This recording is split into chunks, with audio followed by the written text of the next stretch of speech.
ये सेमेस्टर 1 में जिनका भी सब्जेक्ट पॉलिटिकल साइंस है, यानी कि नेक्स्ट एग्जाम, पहला एग्जाम आप लोग का हो चुका है, दूसरा एग्जाम पॉलिटिकल साइंस होगा, ठीक है? तो पॉलिटिकल साइंस एग्जाम में आपको मैं बता देता हूँ कि किसी-किसी ने क्या किया, जब पहला एग्जाम दिया ना, उसमें पहले ही क्वेश्चन में ही लंबा-चौड़ा लिख दिया, दूसरे क्वेश्चन में लंबा, वैसा नहीं होता है, ठीक है? आपको पहले एग्जाम पैटर्न हम बता देते हैं, ठीक है? पहले एग्जाम पैटर्न देख लीजिए आप लोग। ये देखिए, पहले एग्जाम का ये पैटर्न है, यानी कि आपका एग्जाम में जो पहला का 5 क्वेश्चन रहेंगे, वो एमसीक्यू रहेंगे। ठीक है? एमसीक्यू पहला 5 क्वेश्चन, यानी 5 क्वेश्चन में आपको मिलेंगे 1 नंबर करके 5 नंबर, ठीक है? अब इसमें क्या करना है, 1 क्वेश्चन रहेगा, उसमें से आपको बस उत्तर का खाली लिखना है और कुछ नहीं लिखना है, ठीक है? 5 क्वेश्चन में। अगला जो 2 क्वेश्चन रहेंगे, ठीक है? जो कि 5-5 नंबर करके रहेंगे, ठीक ना? उसमें आपको क्या करना है, शॉर्ट नोट्स, यानी कि आप 1 पेज में लिख सकते हैं या फिर जितना आपको हो सके उत्तर लिख सकते हैं, कोई दिक्कत नहीं। दोनों क्वेश्चन आपको बनाना है, यानी कि 10 नंबर उसमें मिलेंगे। अगला जो है लॉन्ग आंसर टाइप क्वेश्चन, यानी कि आपका क्वेश्चन जो लॉन्ग रहेंगे, वो 5 में से आपको 4 क्वेश्चन बनाने हैं, जिसमें कि आपको 1 क्वेश्चन का 15 नंबर मिलेंगे, ठीक है? अब आगे देखते हैं, अगर आपको 15 नंबर अगर मिलेंगे, तो क्या करना है? यानी कि 1 क्वेश्चन का कम से कम आपको 4 पेज लिखना है, ठीक है? कम से कम 4 पेज लिखना है, तभी तो आपको 15 नंबर मिलेंगे। अब यहाँ पर टोटल देखा जाए, तो इधर 5 नंबर है, यहाँ 5 दूनी 10 नंबर है, यहाँ हो गया आपका 60 नंबर मिलेंगे, अगर आप सब सही-सही बनाते तो 60 नंबर मिलेंगे। टोटल जानते हैं कितना नंबर होता है? इधर 60, 10, 70 और 5 75 नंबर हो रहा है इसमें से। अब ये 75 नंबर है, बाकी आपको 25 नंबर कहाँ मिलेंगे, वो भी आपको दिखा देते हैं, ठीक है? ये देखिए 25 नंबर, 25 नंबर आपको मिलेंगे कॉलेज के टेस्ट है। अगर आपने कॉलेज में टेस्ट दिए हैं, तो टेस्ट से आपको मिलेंगे 15 नंबर। उसके बाद अटेंडेंस में मिलेंगे आपको 5 नंबर, और अदर एक्टिविटी यानी कि ड्राइंग-व्राइंग, आर्ट-उट या फिर कोई कागज़ यानी नोट्स जमा-वमा करें अगर उसमें मिलेंगे 5 नंबर। तो जहाँ तक 25 नंबर में कम से कम तो 20 नंबर दे देना चाहिए। 25 तो देगा नहीं कॉलेज में, सर लोग जानते हैं। अब आइए आपको एग्ज़ाम का पैटर्न बताते हैं, यानी कि क्या एग्ज़ाम में लिखना है पॉलिटिकल साइंस में, ठीक है? तो पहले एग्ज़ाम का जो पैटर्न हम लोग देख लेंगे। ये देखिए एग्ज़ाम का पैटर्न यही है, ठीक है?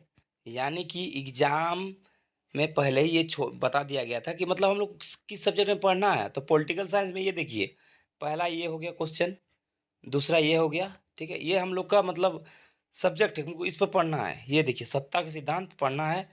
यहाँ एक और है नागरिकता और लोकतंत्र, ठीक है? यानी कि 7, 7 में ही आपको जो भी आएँगे इसी में से आएँगे। उदारवादी परंपरा, मार्क्सवादी परंपरा और राजनीतिक प्रश्न क्या है, ठीक है? यहाँ देखते हैं हम लोग स्वतंत्रता की धारणा, और यहाँ पर समानता, यहाँ पर समानता की अवधारणा, समानता, स्वतंत्रता और न्याय के बीच असहन, ठीक है? तो ये वीडियो आप सेव कर रखिए और फिर आपको लिंक में ही रहेंगे, ठीक है? तो आपको मैं इन सभी का उत्तर बता दूँ, ठीक है? इनका क्वेश्चन और उत्तर बताता हूँ कि क्या-क्या क्वेश्चंस आने वाले हैं, और हो सके तो आप इस वीडियो को व्हाट्सएप में शेयर करके रख लें।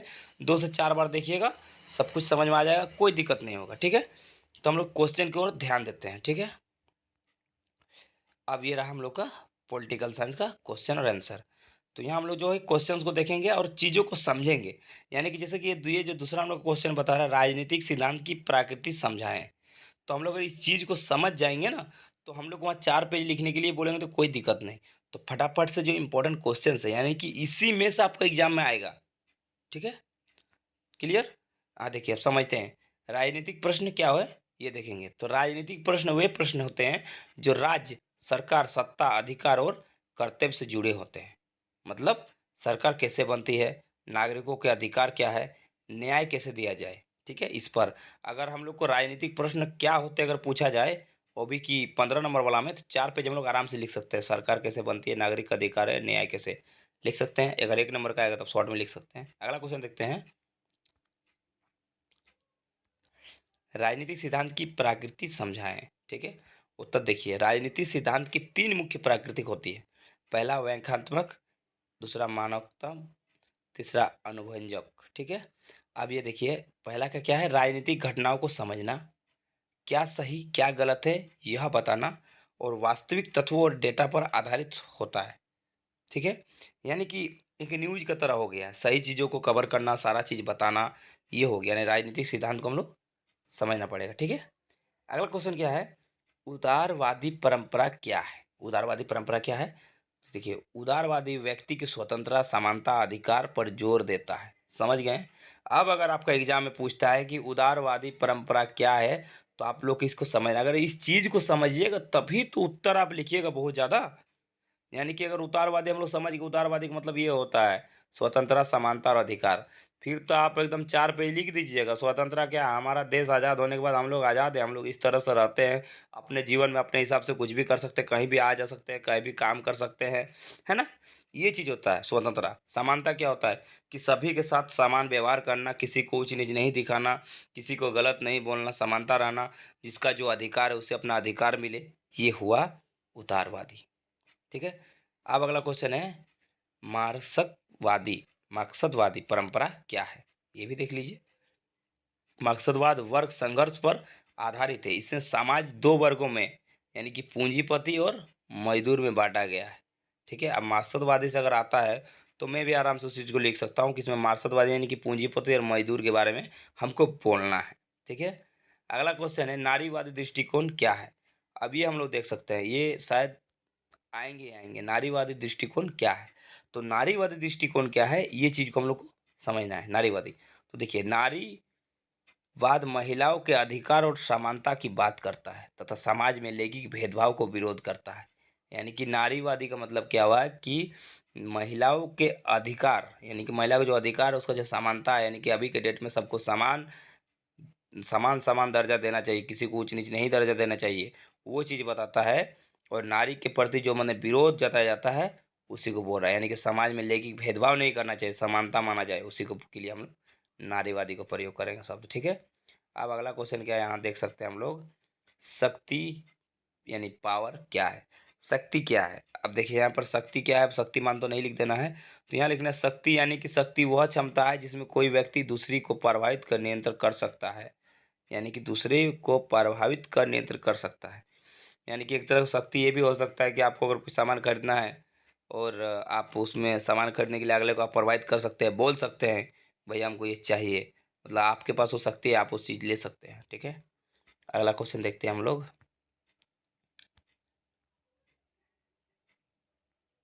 मैक्स वेबर का शक्ति सिद्धांत। वेबर का शक्ति सिद्धांत, तो देखिए, वेबर के अनुसार शक्ति वह क्षमता है जिसे व्यक्ति दूसरों पर अपनी इच्छा थोप सकता है, चाहे विरोध हो। ठीक है। मतलब क्या बोलता है, कोई भी व्यक्ति जो होता है ना, वो दूसरों पर अपनी इच्छा थोप सकता है। यानी तुम गलत है, वो पैसा वाला है ना भाई, वो गलत उसको साबित कर सकता है। इसी को मैक्स वेबर के लिए सिद्धांत कहा गया है। यानी कि आप उसमें गलती भी थोप सकते हैं। चलिए, रॉबर्ट डेल सिद्धांत क्या है? यहाँ पर डेल के अनुसार, आप बोलिएगा ये क्या पढ़ा रहे हैं, क्या क्या बता रहे हैं आप? तो भैया ये हमारे सिलेबस में है, सेमेस्टर 1 का सिलेबस में आपको ये पढ़ना है, यही आएंगे, इसके बाहर नहीं आएंगे। जो मैं बता रहा हूँ यही एग्जाम में आएंगे। ठीक है। तो आपको ध्यान से एक बार रिपीट करके देख लेना है, अपने सभी दोस्तों को शेयर कर देना है। ठीक है। चैनल में नया है तो चैनल को सब्सक्राइब करके रख लीजिए, सारा सेमेस्टर का बताऊँगा मैं एग्जाम पैटर्न। ठीक है। तो क्या बोल रहे थे, डेल के अनुसार ए के पास, यानी कि यहाँ बता रहा है रेबर्ट डेल का सिद्धांत, तो इसको मिटा देते थोड़ा सा। डेल के अनुसार ए के पास शक्ति है यदि वह बी से काम करा सके जो बी नहीं करना चाहता। यानी कि वही बात है, यानी कि कोई ठेकेदार है, को काम कराना है, हमको इच्छा नहीं लेकिन हमको मजबूरी, हमको पैसा चाहिए, काम करना पड़ेगा। इसका मतलब वही हुआ रेबर्ट डेल, यानी कि सिद्धांत, यानी काम कराने वाला। ठीक है। यहाँ क्या लिखा है, मेचल फैकल्ट का दृष्टिकोण, यानी फैकल्ट के अनुसार शक्ति हर जगह फैली होती है, यह ज्ञान से जुड़ी होती है। ठीक है। यहाँ पर अभी इस क्वेश्चन अगर हो सकता है इसी तरह का पूछ सकते हैं, उनको तो भाई सवाल पूछना होता है। तो मेकल फेडकल अगर आता है तो आपको इसके हिसाब से, यानी कि वो शक्ति चारों तरफ फैला हुआ था, ये करना है। ठीक है। आगे देखते हैं हम लोग, क्वेश्चन नंबर 10 है और यहाँ पर और 9 क्वेश्चन हो, 8 को क्वेश्चन होगा, टोटल 18 क्वेश्चन है। अब यहाँ हम लोग देखते हैं न्याय क्या है। ठीक है। न्याय क्या है? न्याय का अर्थ है सभी को समान और उचित अधिकार देना। ठीक है। न्याय यानी कि कोई कुछ भी काम कर रहा है हमारे भारत देश में, तो उसे क्या करना है, समान उसको अधिकार देना है और उचित अधिकार भी देना है, समान भी देना है, समान सम्मान इज्जत उचित अधिकार भी देना है, उसका जो अधिकार बनता है। कोई अगर कुछ काम भी करता है उसका जो अधिकार बनता है उसको देना पड़ता है। जॉन रेवल्स का सिद्धांत क्या? ठीक है। तो यहाँ रेवल्स के अनुसार न्याय समान अवसर और कमजोर वर्ग के लाभ के आधार पर होना चाहिए। अगला क्वेश्चन देखते हैं, रेवर्ट नोजिक का सिद्धांत। नोजिक के अनुसार व्यक्ति की संपत्ति और स्वतंत्रता में हस्तक्षेप नहीं होना चाहिए। ठीक है, रेवर नोजिक, नोजिक के हिसाब से मतलब नोजिक जैसे आएगा, रेवर नोजिक का सिद्धांत अगर ऐसा कुछ आता है तो हम लोग लिख सकते हैं कि इसका मतलब नोजिक इसका कहना है कि किसी का भी मतलब संपत्ति और स्वतंत्रता पर हस्तक्षेप नहीं करना चाहिए। मतलब कोई कुछ काम कर रहा है, आपका पड़ोसी बड़ा काम कर रहा है, कोई अगर चार चक्का ले लिया है तो आपको उसको देख कर जलना नहीं है, उसको स्वतंत्रता मिली है, उसका संपत्ति देख कर आपको कुछ टेंशन नहीं, उसको मतलब हस्तक्षेप यानी टांग नहीं अड़ाना है कि जाकर हवा खोल देंगे टायर का, ऐसा नहीं। चलिए आगे देखते हैं, मजाक कर रहे थे। स्वतंत्रता क्या है, बड़ा सुंदर सवाल है, स्वतंत्रता क्या है। तो स्वतंत्रता का मतलब हम लोग जानते हैं 15 अगस्त को देश आज़ाद हुआ था, स्वतंत्रता दिवस यानी कि आज़ादी दिवस या फिर स्वतंत्रता का मतलब होता है आज़ाद। तो स्वतंत्रता का अर्थ है बिना बाधा अपने निर्णय लेने की क्षमता। शॉर्टकट में बताया गया है लेकिन आपको समझना पड़ेगा। स्वतंत्रता का अर्थ कि हम लोग स्वतंत्र हैं, हम लोग अपने हिसाब से, भारत एक क्या है, स्वतंत्र गणराज्य देश है, यानी कि स्वतंत्र है हम लोग। तो स्वतंत्र है मतलब व्यक्ति का ही चलेगा, कोई भी व्यक्ति अपने हिसाब, जब राजा का समय था तब राजा का राज था, उसके बाद अभी हम लोग का आम नागरिक का राज है, यानी कि आम जनता का राज है। ठीक है, तो स्वतंत्रता का अर्थ है कि बिना बाधा का आप निर्णय लेने की क्षमता, आप अपने मर्जी से कुछ भी काम कर सकते हैं, गैरकानूनी काम नहीं, गलत काम नहीं, कुछ भी आप अपने जीवन में कुछ काम करना चाहें, कहीं जाना चाहें, कहीं दूसरे राज्य में जाना चाहते हो और काम करना चाहते हैं, तो ये सब चीज़ का आपको आज़ादी है, ये बता रहा है। ठीक है, अब पॉजिटिव और नेगेटिव फ्रीडम, ये देखिए, पॉजिटिव और नेगेटिव फ्रीडम, बाहरी रोक टोक का अभाव, पॉजिटिव अपनी क्षमता से आगे बढ़ने की स्वतंत्रता। ठीक है, मतलब इसको समझा देते हैं आपको, एक बार मिटा देते हैं। देखिए, पॉजिटिव और नेगेटिव बता रहे हैं, तो नेगेटिव क्या है, बाहरी रोक टोक का अभाव। नेगेटिव यानी कि आप कुछ काम कर रहे हैं, आगे बढ़ रहे हैं, आपको जो है कि देख कर आदमी जल रहा है, उसको दिक्कत हो रहा है, तो क्या वो नेगेटिव थॉट ही डालेंगे, यानी कि नेगेटिव बात ही बताएंगे अगला को, क्योंकि उसको दिक्कत है आपसे ना। और पॉजिटिव थॉट क्या होता है, पॉजिटिव थॉट ये होता है कि आप अपनी क्षमता से आगे बढ़ने की स्वतंत्रता है, कि पॉजिटिव सोच अगर आपके अंदर है तो आपको आगे बढ़ने से कोई नहीं रोक सकता है। आप अगर ये वीडियो देख रहे हैं, समझ रहे हैं, मतलब आपको विश्वास है कि आप एग्जाम में आपको बैठना है, आपको जिम्मेदारी है, तभी आप यहाँ तक रुके हुए हैं, है ना, आपको एग्जाम देना है। चलिए अगला क्वेश्चन देखते हैं, समानता क्या है। समानता क्या है, समानता का अर्थ है कि सभी को समान अवसर और अधिकार देना। समानता का अर्थ यही है कि कोई भी व्यक्ति रहने दो, सबको समान अधिकार देना, समानता देना, सबको अवसर भी देना है कि आपके अंदर क्या कला, आप क्या कर सकते हैं, आपको समान अधिकार देकर हम बुलाते हैं।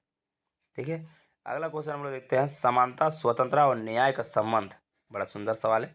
समानता तो हम लोग समझ गए हैं, सभी को समान, सभी को समान देंगे तो स्वतंत्र रहेगा, तभी तो समान देंगे, और स्वतंत्रता देंगे और समान देंगे तो न्याय ही होगी, फिर तो न्याय हो रहा है ना।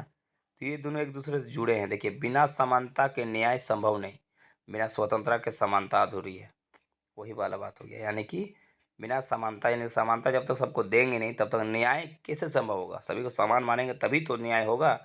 और स्वतंत्रता यानी कि आज़ादी जब देंगे तो सभी को आज़ादी दिए तभी तो समानता अधूरी है। अगर यहाँ देखते हैं 17 नंबर, लोकतंत्र क्या है।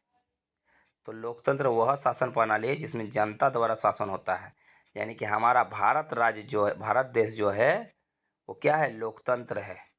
ठीक है, यानी कि यहाँ पर हम जनता का शासन होता है, यानी कि हम जनता का हिसाब से सभी काम होता है। अगर आपके मन में ये सवाल उठ रहा है ना कि जनता का कहाँ होता है, तो सरकार जो बोलता है वो होता है, लेकिन नहीं।